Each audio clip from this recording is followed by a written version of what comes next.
শ্রীভূমি জেলার পাথারকান্দি বিধানসভা কেন্দ্রের কয়েকটি জায়গায় ব্যাপক উচ্ছেদ। পাথারকান্দি সংরক্ষিত বনাঞ্চলের জমি থেকে উচ্ছেদ প্রায় 1200 ঘরবাড়ি। বরাক উপত্যকার ইতিহাসে এত ব্যাপক হারে উচ্ছেদ এর আগে হয়নি। আগেই নোটিশ দিয়েছিল প্রশাসন। অধিকাংশ পরিবারই নোটিশ পেয়ে নিজেরাই সরে যায়। নির্বিঘ্নে উচ্ছেদের স্বার্থে মোতায়েন করা হয়েছিল প্রচুর পুলিশ ও সিআরপিএফ জওয়ান।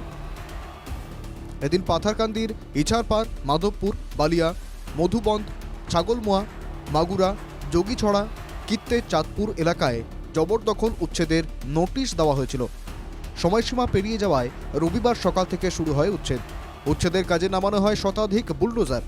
একের পর এক ভেঙে গুড়িয়ে দেওয়া হয় ঘরবাড়ি।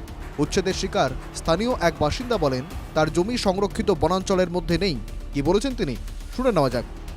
জায়গা না, এটা হইল জুত জায়গা, জুত খতিয়ানোর লগের জায়গাটা ফাট্টার লগে লাগাইয়া। এখন এইগর তো আগে কোনো আমার ইনফরমেশন দেওয়া না। এইগর আমার জন্মস্থান, ওখানে আমার বয়স 45 বছর চলে।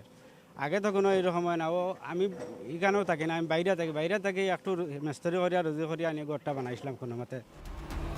উচ্ছেদ অভিযানে ঘর হারানো এক ব্যক্তি জানালেন, সরকার আশ্বাস দিয়েছিল ঘর ভাঙার আগেই বিকল্প ব্যবস্থা করা হবে। এখন ঘর ভাঙার পর তারা কোথায় যাবেন ভেবেই পাচ্ছেন না। পুনর্বাসনের ব্যবস্থার জন্য সরকারের কাছে আবেদন জানিয়েছেন তিনি। সরকারের কথা ছিল আমরা ঘর ভাঙার আগে অন্য বিকল্প একটা রাস্তা দিয়া বা একটা পুনঃস্থাপন দিয়া ঘরটা ভাঙার, কিন্তু আমরা তো ভূমিহীন মানুষ। ঠিক আছে, আমরা সরকারের নীতি নিয়ম মানিয়ে আমরা ঘরটা উচ্ছেদ হওয়ার আগে ছাড়িয়া গেছি, কিন্তু আমরা এখন অন্য জায়গায় যাতে একটা বইবার ব্যবস্থা করিয়া সরকারের কাছে আমরা আহ্বান জানাই।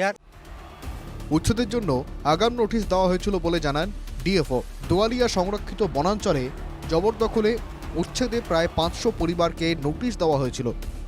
কিছু মানুষ আপত্তি তুলেছিলেন, তাদের শুনানিতেও ডাকা হয়েছিল।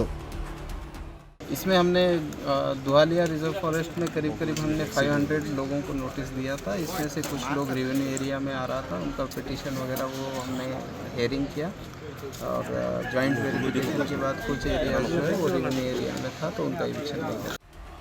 ডিএফও জানান 3 দিনের মধ্যেই উচ্ছেদ শেষ হওয়ার কথা, তবে প্রয়োজনে 2-1 দিনও বেশি সময় লাগতে পারে। এদিনের উচ্ছেদ অভিযানে কোনো অশান্তি হয়নি, কেউ বাধা দেয়নি। একইভাবে আগামীকালও চলবে উচ্ছেদ অভিযান। শ্রীভূমি থেকে মিষ্টু দত্তের রিপোর্ট, NK টিভি বাংলা।